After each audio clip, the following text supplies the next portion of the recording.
Learners, welcome to my channel. आज के इस वीडियो में हम हिंदी ऐसे राइटिंग करेंगे जिसका टॉपिक है लोक अदालत। ये एग्जाम पॉइंट ऑफ व्यू से इम्पॉर्टेंट टॉपिक है, बहुत बार इसके ऊपर निबंध लिखने को आता है। तो मैंने इस निबंध की शुरुआत जो है पंक्ति के साथ की है, न्याय में देरी न्याय को नकारना है। जब भी हम हिंदी निबंध में या कोई से भी निबंध में जो है हम पंक्ति लिखते हैं तो ये हमारे निबंध को अट्रैक्टिव बनाता है, प्लस एक्स्ट्रा मार्क्स भी मिलते हैं और एग्जामिनर को आइडिया हो जाता है कि हमें टॉपिक कितना समझ में आया है। तो हमेशा ट्राई करना चाहिए कि हम निबंध की शुरुआत जब भी करें तो हम कुछ पंक्ति या कोट लिख के ही करें। अब इसका इंट्रोडक्शन पार्ट देखते हैं। न्यायालयों से मुकदमों का बोझ कम करने की चिंता और संविधान में वर्णित न्याय संबंधी उद्देश्यों को प्राप्त करने के प्रयासों से लोक अदालत का विचार अस्तित्व में आया। लोक अदालत में तकनीकी कानून को महत्व नहीं दिया जाकर प्राकृतिक न्याय के सिद्धांतों की पालना की जाती है और मुकदमों का निपटारा जल्दी, सौहार्दपूर्ण तरीके से तथा स्थायी रूप से होता है। तो लोक अदालत, जैसा कि नाम सजेस्ट करता है, लोगों की अदालत होता है। इसमें क्या होता है ना, इसमें दोनों पार्टी आपस में आती है, जो दोनों पक्षकार होते हैं वो क्या होते हैं, आपस में मिल बैठकर जो है आपसी सहमति या राजीनामा करते हैं।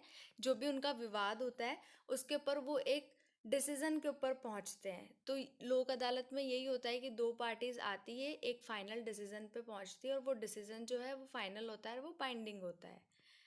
नेक्स्ट पैराग्राफ देखते हैं इसका। भारत में लोक अदालत का विचार यद्यपि नया है, लेकिन हमारे देश में पंच परमेश्वर व न्याय पंचायत की अत्यंत पुरानी धारणाएं पाई जाती है। लोक अदालत का विचार इन पुराने विचारों का एक विस्तार है। हमें लगता होगा कि लोक अदालत जो है एकदम नया कॉन्सेप्ट, नहीं, पर ऐसा नहीं है। हमारे देश में जो है पंच परमेश्वर व न्याय पंचायत की पुरानी धारणाएं पाई जाती है। मतलब कि जैसे गांवों में पंचायत बैठती है ना, जिसमें 5 पंच होते हैं और वो जो भी फैसला करते हैं वो फैसला जो होता है वो फाइनल होता है। तो लोक अदालत का कॉन्सेप्ट जो है वहीं से लिया गया है, मतलब कि इन पुराने विचारों का ये एक विस्तार है। लोक अदालत का सार इसके स्वैच्छिक चरित्र और बातचीत के द्वारा हल किए गए निर्णयों पर आधारित है। इसमें वादी अपनी इच्छा से आता है, उस पर भागीदारी करने के लिए कोई दबाव नहीं होता। अगर वह निर्णय पर पहुंच सकते हैं तो वह भागीदारी करते हैं, अन्यथा नहीं। यदि विवादित पक्षों को निर्णय पसंद नहीं आता तो वह नियमित न्यायालयों में जाकर न्याय प्राप्त कर सकते हैं। जैसा कि अभी मैंने पहले बताया था कि जो इसमें वादी जो है वो अपनी इच्छा से आता है, उन पे कोई प्रेशर या कोई फोर्स नहीं होता कि आपको जाना ही है और लोक अदालत के अंदर जाके आपको आपका मैटर सॉल्व करना ही है।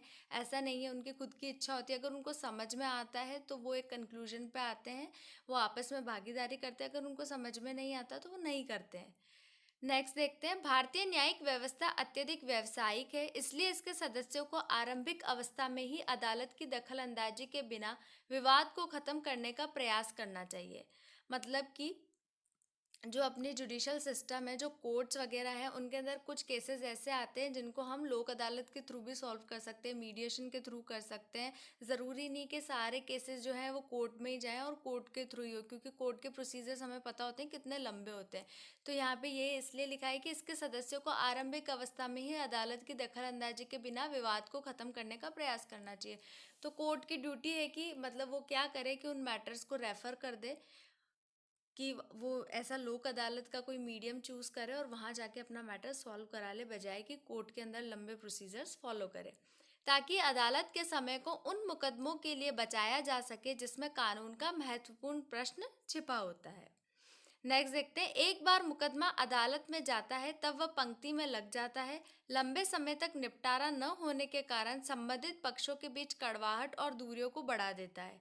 इस प्रकार विवादों के हल को और भी मुश्किल बना देता है।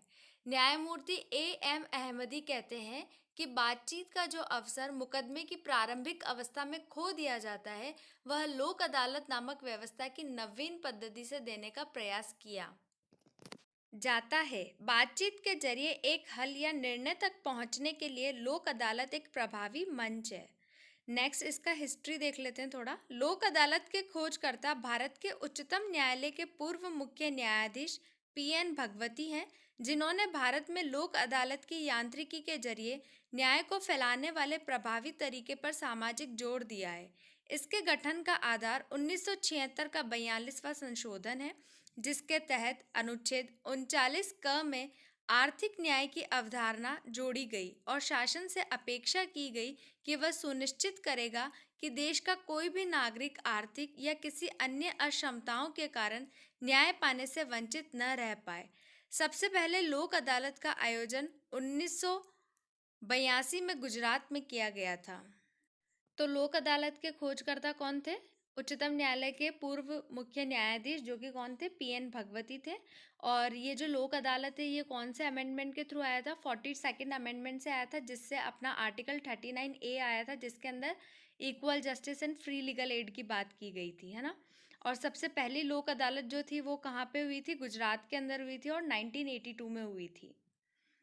नेक्स्ट देखते हैं, लोक अदालत के माध्यम से सभी दीवानी मामले, वैवाहिक संबंध विवाद, भूमि विवाद, फौजदारी मामले, पारिवारिक, राजस्व, वाहन दुर्घटना इत्यादि का निपटारा किया जाता है। अब यहाँ पे है कि कौन कौन से मैटर्स जो हैं लोक अदालत के अंदर जाते हैं।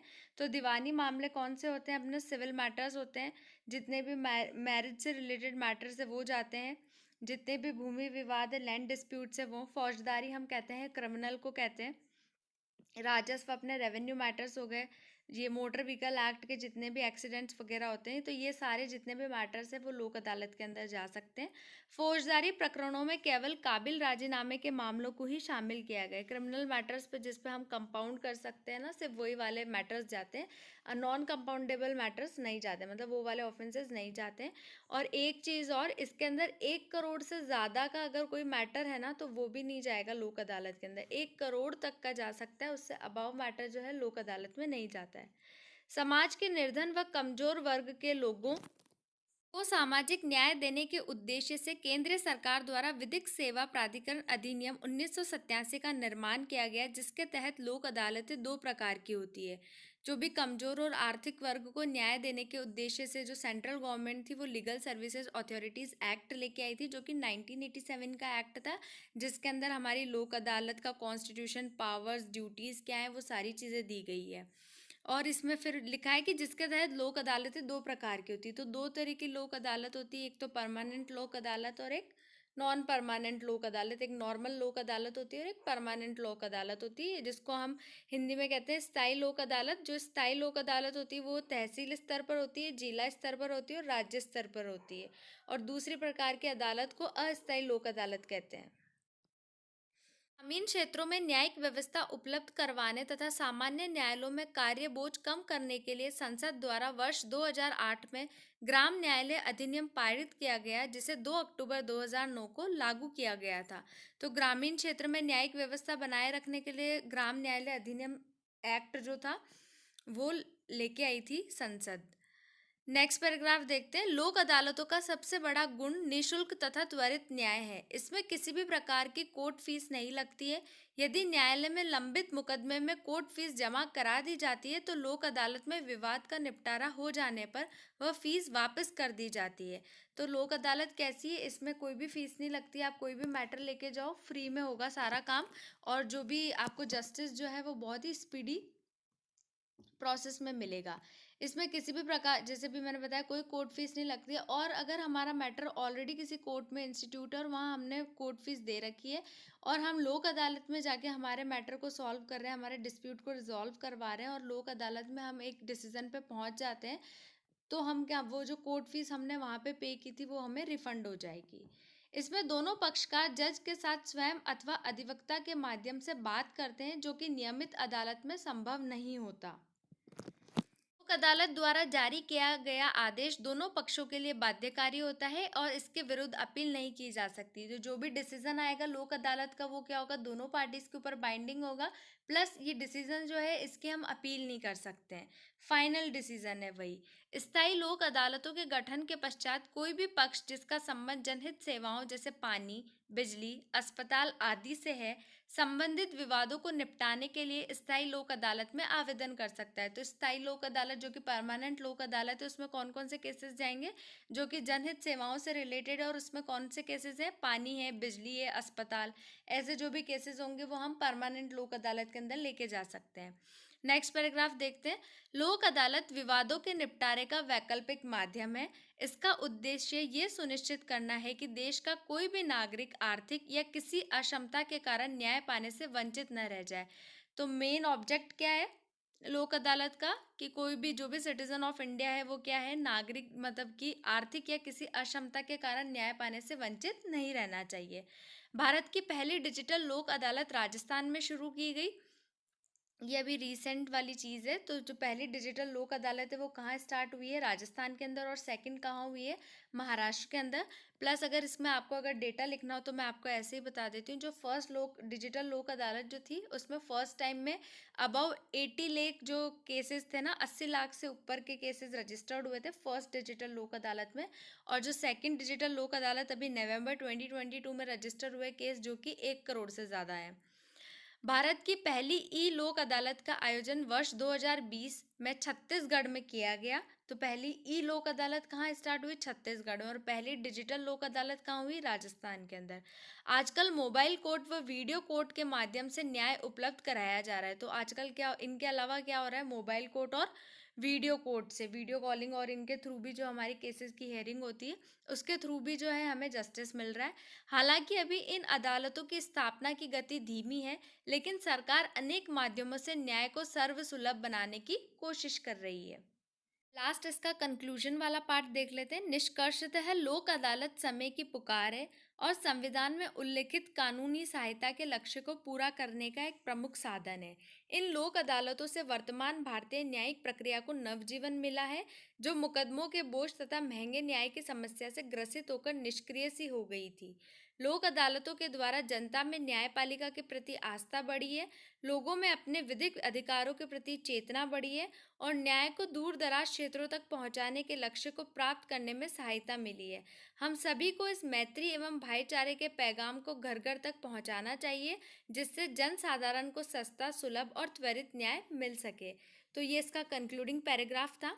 अगर आपको और भी कुछ चीज़ें लगती है इसमें ऐड करनी चाहिए, आप कर सकते हो। ये एक सिर्फ ये जो निबंध है एक आउटलाइन देता है कि हम किस तरीके से इस टॉपिक के ऊपर लिख सकते हैं। एक मटेरियल प्रोवाइड करा रहा है ये निबंध। बहुत सारी चीज़ें हैं जो आप इसमें ऐड कर सकते हो, कुछ डाटा आप इसके अंदर ऐड कर सकते हो, कुछ केसेस हैं तो आप वो भी चीज़ें इसके अंदर ऐड कर सकते हो। लास्ट जो है मैंने इसकी एंडिंग कुछ पंक्ति के साथ की है। मोत मुकदमा मांदगी मंदी मांगन हार, पांचों मामा एक सा पथ राखे Kartar. That's it from today's video. अगर आपको वीडियो अच्छी लगी हो, हेल्पफुल लगी हो, तो please like and subscribe to my channel. Thank you so much.